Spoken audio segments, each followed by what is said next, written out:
श्री गुरुदेव दत्त. ओम साईराम. नमस्कार मित्रांनो, मी कॅप्टन अभिषेक Pingale, airline pilot आणि सध्या बोईंग 737 मॅक्स विमान हे चालवतो. तर खूप लोकांनी रिक्वेस्ट केलेलं मला की सर तुम्ही तुमच्या जर्नीबद्दल, तुम्ही कसे पायलट झालात वगैरे ह्याच्याबद्दल एक व्हिडिओ बनवा. आणि फायनली ती वेळ आली आहे. So let's start. तर सर्वात प्रथम मला माझे आईवडिलांचा धन्यवाद करायचा आहे. त्यांच्याशिवाय आणि त्यांच्या आशीर्वादाशिवाय हे पॉसिबल नव्हतं मी पायलट बनणं. आणि ईश्वर कृपा आहे आणि त्यांचा आशीर्वाद घेऊन सुरुवात करतो. माझा जन्म कोपरगाव शिर्डीकडे झालेला आहे. ते माझ्या आईचे गाव आहे. आमचे गाव म्हणजे वडिलांचं गाव नाशिकजवळ निफाड तालुक्याच्या तिथे चितेगाव म्हणून आहे. ते आमचं मूळ गाव. आणि माझं अपब्रिंगिंग, स्कूलिंग वगैरे सगळं पुण्यात झालं आहे. मी लहानचा मोठा सगळं पुण्यात झालो आहे. लॉयला हायस्कूलमध्ये होतो. ऑनेस्टली खूप लोक म्हणतात की मला पॅशन होतं फ्लाईंग करायचं, किंवा मला लहानपणापासून वाटायचं की मी पायलट व्हावं मोठं होऊन. तर खरं सांगू तर असं माझ्या बाबतीत तरी अजिबात काही नव्हतं. मला पायलट काय असतो किंवा असा जॉब असतो का हेही नव्हतं माहीत. फक्त विमान हवेत उडतं एवढंच कळत होतं. त्याच्याबद्दल काहीच नॉलेज नव्हतं. माझ्या फॅमिलीच्या लांबपर्यंत कोणीही पायलट नाही आहे. पायलट सोडा, एव्हिएशन इंडस्ट्रीमध्ये पण कोण नाही आहे. तसा पहिलाच आहे एव्हिएशनमध्ये पण आणि पायलट पण. आणि दुसरं सांगायचं म्हणजे की पहिल्यांदा विमानात बसायचं जे झालं होतं ते मी जेव्हा ट्रेनिंगला गेलो तेव्हा मी फर्स्ट टाइम विमानात ॲक्च्युली बसलो. असं एव्हिएशन इंडस्ट्री आणि माझं काही लांबपर्यंत नातं नव्हतं. तर झालं असं की मी 9वीत असताना माझ्या वडिलांचं ट्रान्सफर बारामतीत होते. तिथे असताना तिथे बारामती फ्लाइंग स्कूल आहे, इकडे आम्हाला जॉय राईडसाठी बोलवलेलं. तर जॉय राईड म्हणजे बेसिकली ते तुम्हाला बसवतात आणि वरती फिरून आणतात, बारामती शहर वगैरे दाखवतात. आणि तर that was my first flying experience. आणि ऑनेस्टली तेव्हा मला छान एक्सपिरियन्स होता तो, की तिथून माझं पर्स्पेक्टिव्ह फ्लाइंग बद्दल चेंज झालं. आणि पायलट हे करिअर आहे किंवा एक प्रोफेशन असतं हे तिथून सुरुवात झाली. त्या एक पर्टिक्युलर जॉय राईड ही एक इनिशियल जर्नी स्टार्ट झाली. तरी पायलट लगेच व्हायचं असं डोक्यात नव्हतं आलेलं. माझ्या वडिलांचे एक मित्र आहेत, पारसी आहेत. तर जसं तुम्हाला माहिती आहे आपल्या कम्युनिटीमध्ये पायलट्स हे तसे कमीच आहेत. इनफॅक्ट पारसी लोकांमध्ये आणि इतर कम्युनिटीजमध्ये जास्त आहेत. मग त्यांनी सजेस्ट केलं की तुम्ही पण तुमच्या मुलाला बनवू शकतात वगैरे वगैरे. वडिलांनी तसा विचार केला आणि त्यांनी मला विचारलं की तू आहे का तुझी इच्छा वगैरे. आणि मग आता म्हणलं ठीक आहे, कारण इंजिनिअरिंग वगैरे काही करायचं नव्हतं मला. आणि मी अभ्यासात असं काही खूप ब्रिलियंट होतो असंही नाही. आणि तेव्हा मी फुटबॉल खेळायचो म्हणून होतं की मे बी मी फुटबॉलमध्ये पण करिअर करू शकतो. फुटबॉलचं सांगायचं हे की त्याचा पुढे माझ्या लाईफमध्ये कसा हेल्प झालं हे तुम्हाला मी पुढच्या स्टोरीमध्ये तुम्हाला कळेल. पण काहीच लाईफमध्ये वेस्ट नाही होत. हे मी जेव्हा मागे माझे सगळे डॉट्स कनेक्ट करतो लाईफचे, तेव्हा हे क्लिअर होतं की लाईफमध्ये तुम्ही जे काही करता ते कधीच काय वेस्ट होत नाही. मी म्हणजे स्टेट लेवल खेळलो आहे, मी कॉलेजचा कॅप्टन होतो, मी शाळेचा बेस्ट स्पोर्ट्समन होतो. तो ओव्हरऑल तसं स्पोर्ट्सचं बॅकग्राऊंड होतं माझ्या फॅमिलीमध्ये पण. आणि 10वी झाली आणि 11वी-12वी सायन्स केलं. त्या 11वी-12वीच्या पिरियडमध्ये मग आम्ही रिसर्च करत होतो कुठे फ्लाईंगला जाऊ शकतो वगैरे, कोणत्या फ्लाईंग स्कूल चांगल्या आहेत. न्यूझीलंडला जायचं मी ठरवलं. तर मग त्याच्यासाठी जे काय मेडिकल वगैरे एक्झाम होती त्याच्यासाठी 12वीचा रिझल्टही नव्हता आला. आम्ही डायरेक्ट ठरवलं की मग विजा वगैरेसाठी अप्लाय केलं. आणि एक मेडिकल एक्झाम होती, ती मुंबईला होती. ती मेडिकल करून मी जाणार होतो. तर त्या मुंबईचा एक किस्सा असा आहे की फर्स्ट टाइमच मुंबईला गेलेलो आणि पहिल्यांदा लोकलमध्ये बसवतो. आणि मी आणि माझे वडील, मला ट्रेनचं स्पीड काहीच माहीत नव्हतं. आणि वडील गेले आणि माझ्या हातात एक पिशवी होती. तर ते आत गेले आणि मी एक पाय ठेवला आणि ती ट्रेन ॲक्च्युली स्टार्ट झाली. तर मी ते कसं बसं तो जो बार असतो तो पकडला आणि तेवढ्यात दुसऱ्या हाताने माझ्या वडिलांनी माझा हात पकडला आणि ती लिटरली असं मी स्विंग झालो बाहेरच्या बाजूला. ग्रेस ईश्वर कृपा आहे की ते मी वाचलो. आणि तो इन्सिडेंट माझ्या वडिलांना अजूनही अंगावर काटा आणतो की म्हणजे आम्ही एक कोणत्या तरी चांगल्या कार्यासाठी मुंबईला गेलो आणि असं काहीतरी होता वाचलं. ते मेडिकल्स वगैरे क्लिअर झालो. मग न्यूझीलंडला गेलो आम्ही. म्हणजे जायचं ठरवलं तर माझ्याबरोबर एक मित्र होता माझा, पुष्कर तामाने म्हणून. तो पण आम्ही सेम 18व्या वयात, म्हणजे मी 18वा माझा वाढदिवस विमानात झाला. लिटरली मी बर्थडेसाठी पण थांबलो नव्हतो. मी जेव्हा लँड झालो न्यूझीलंडमध्ये तेव्हा मी 18 कंप्लीट झाले. तर तिकडे गेलो, तिकडे ट्रेनिंग केली. जवळजवळ 2 वर्ष कंप्लीट लागले ट्रेनिंगला. सगळ्या एक्झाम्स मी तिथे फर्स्ट अटेम्प्टमध्ये क्लिअर पण झालो. आणि मग जसं तुम्ही एक ठरवलेलं असतं की तेव्हा वाटतं की आईवडिलांनी एवढं एज्युकेशन लोन वगैरे घेतलं आहे, मला पाठवलं आहे, पायलट बनायला खूप खर्च लागतो. तेव्हा आम्ही आमचं घर मॉर्गेज ठेवून एज्युकेशन लोन मिळालेलं आणि तिथं गेलेलो होतं. मग ती एक जाणीव होती की आपल्याला चांगलं करायचं आहे, फोकस्ड राहायचं आहे. आणि मग ते पटकन ती ट्रेनिंग वगैरे केली. पेपर्स फर्स्ट अटेम्प्टमध्ये सगळे क्लिअर झाले. परत इंडियात आलो. इंडियात आल्यानंतर इंडियन एक्झाम्सचा प्रिपरेशन केलं. मग ते इंडियन लायसन्स मिळवलं. मग त्या सगळ्या काळामध्ये जवळजवळ 2013 उजडलेला. 3 वर्ष लागले कंप्लीट सगळं इंडियन लायसन्स, न्यूझीलंड लायसन्स वगैरे सगळं मिळवपर्यंत 3 वर्षाचा कालावधी गेला आहे. आणि मग जेव्हा इंडियन लायसन्स आलं तेव्हा कळालं की जॉबच नाही आहेत. आणि ऑनेस्टली तेव्हा गायडन्ससाठी कोणी नव्हतं, बिकॉज ऑलरेडी पायलट्स कमी होते, त्याच्यात आमच्या ओळखी कमी होत्या. तर मग कोणाला जॉब आहे नाही आहे, इंडस्ट्रीमध्ये जॉब्स आहेत नाही आहेत हे काहीच नाही. म्हणजे कंप्लीट आम्ही फर्स्ट टायमर असल्यामुळे त्याची काहीच अवेअरनेस नव्हतं, काही नव्हतं. थांबलो थोडा वेळ आणि मग हळूहळू डिप्रेशन सेट इन व्हायला लागलं. आणि घरातला EMI पण चालू झाला. एज्युकेशन लोन म्हणजे ट्रेनिंगपर्यंत असतं आणि मग ट्रेनिंग झाल्यानंतर तुमचे हफ्ते चालू होतात. तर तो पण हफ्ता चालू झाला, जॉब नाही आहे आणि वेटिंग पिरियड चालू झाला. मग ॲक्च्युली डिप्रेशन सेट इन झालं की एवढे आपण पैसे खर्च केलेत आईवडिलांचे आणि जॉब लागलेला नाही आहे, आपण काय करतो आहे. मग खूप सेल्फ डाऊट व्हायला लागला, लिटरली टू दॅट एक्सटेंट की मग घरातली फायनान्शियल परिस्थिती बिघडायलाच लागली लिटरली. टू द एक्सटेंट की एक असा पॉईंट आलेला आमच्या लाईफमध्ये माझ्या फॅमिलीच्या की आम्हाला 33,000 आमचा काहीतरी 33,000 रुपये EMI होता तेव्हा. तर तो भरायला पैसेच नव्हते. म्हणजे नेक्स्ट मंथचा EMI आपण कसा भरायचा हे क्लूलेस होते. वडील पण क्लूलेस होते, आम्ही पण क्लूलेस होतो. It was very tough time for my family. म्हणजे मी जर सांगितलं तर खूप अतिशयोक्ती वाटेल की म्हणजे माझ्या वडिलांची पोस्ट आणि हे बघून की एवढं कसं काय झालं. पण लिटरली एक काळ होता की माझ्या वडिलांच्या पाकिटात म्हणजे 100 रुपयाच्या फक्त 2 नोटा होत्या. आणि घरात जे आधी आमच्या सुट्टे सगळीकडे असे पडलेले असतात, फ्रीजवर, कारमध्ये, ड्रॉवर्समध्ये. तर देवाशपथ सांगतो की सुट्टेच नव्हते आमच्या घरात शिल्लक. म्हणजे सगळे संपलेले की जिथे असेल तिथे पैसे मे बी आई किंवा कोण ते युटिलाइज करत होते.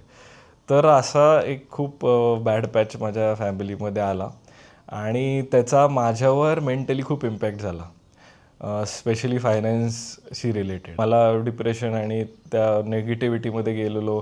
मग नातेवाईक विचारतात की काय म्हणजे करतो आहे मुलगा, जॉब नाही आहे.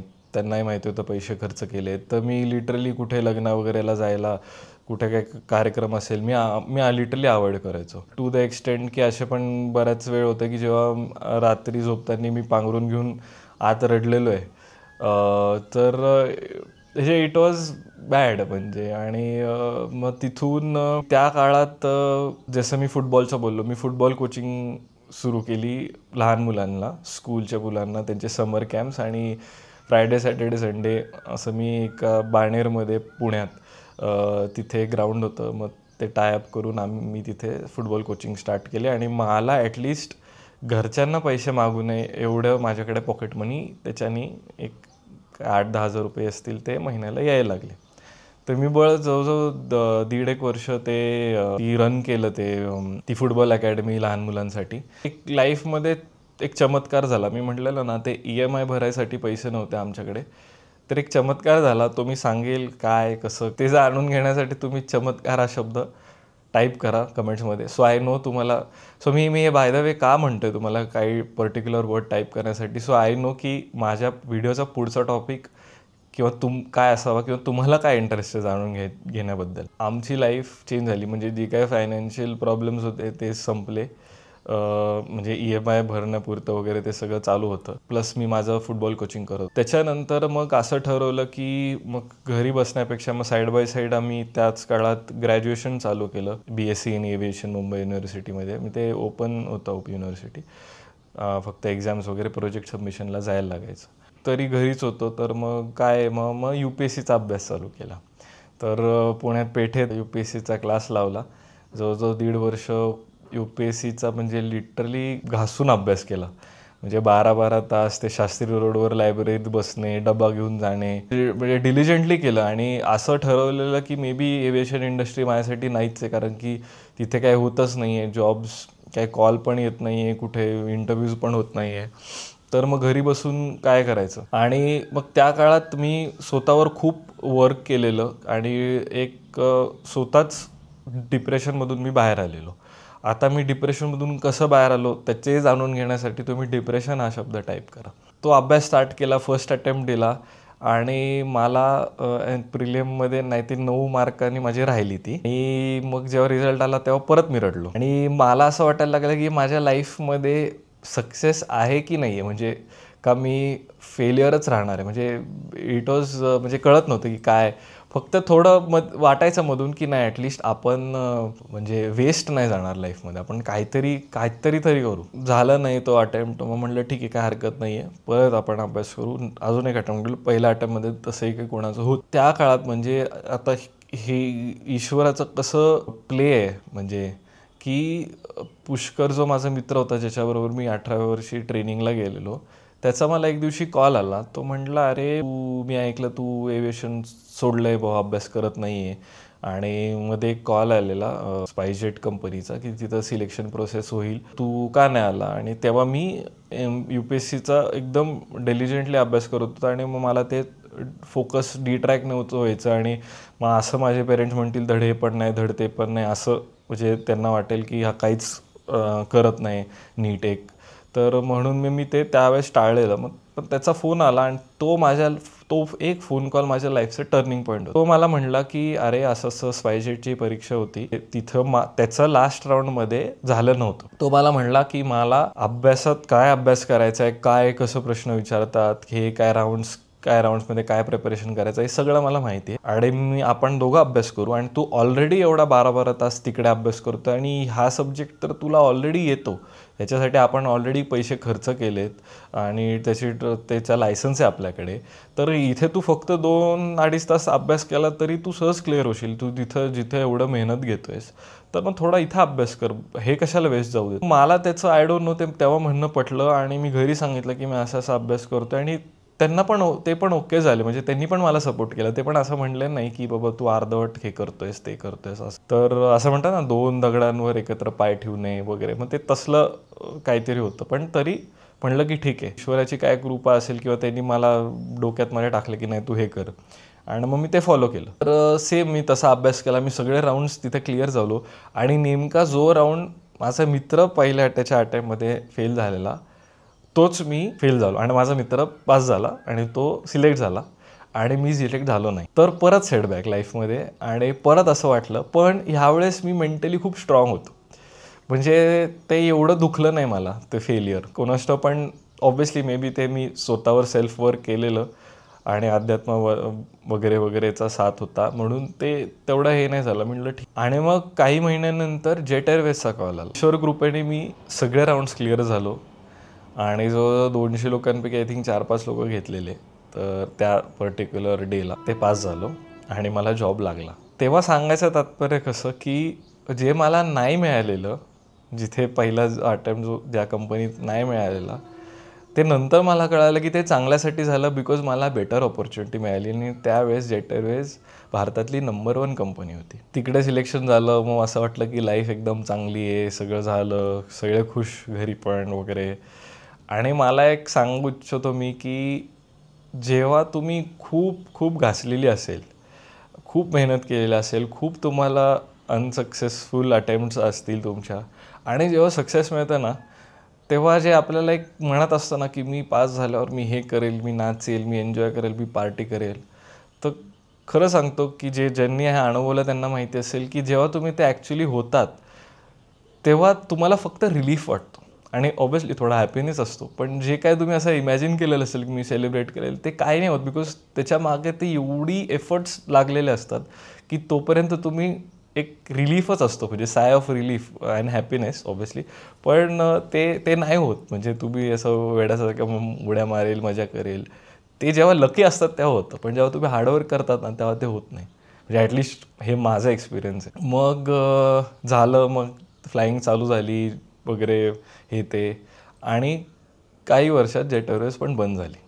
परत एक माझ्या लाईफमध्ये सेटबॅक झाला की आता काय होणार. पण लकीली तेव्हा माझ्याकडे एक्सपिरियन्स होता थोडा, आणि ज्या कंपनीमध्ये मी पूर्वी नव्हतो लागलो त्या कंपनीमध्ये मला नंतर जॉब लागला, स्पाइसजेटमध्येच. म्हणजे कसं लाईफचे डॉट्स कनेक्ट होतात, जिथे तुम्हाला जायचं आहे ते ऑटोमॅटिकली ती तुम्हाला तिथपर्यंत घेऊन ये. अशी माझी जर्नी आहे. मग त्याच्यानंतर आता मी दुसऱ्या कंपनीत आहे. लाईफमध्ये अप्स अँड डाऊन्स येतात. आपलं जॉब आहे की देवावर विश्वास ठेवणे आणि आपलं काम करत राहणे.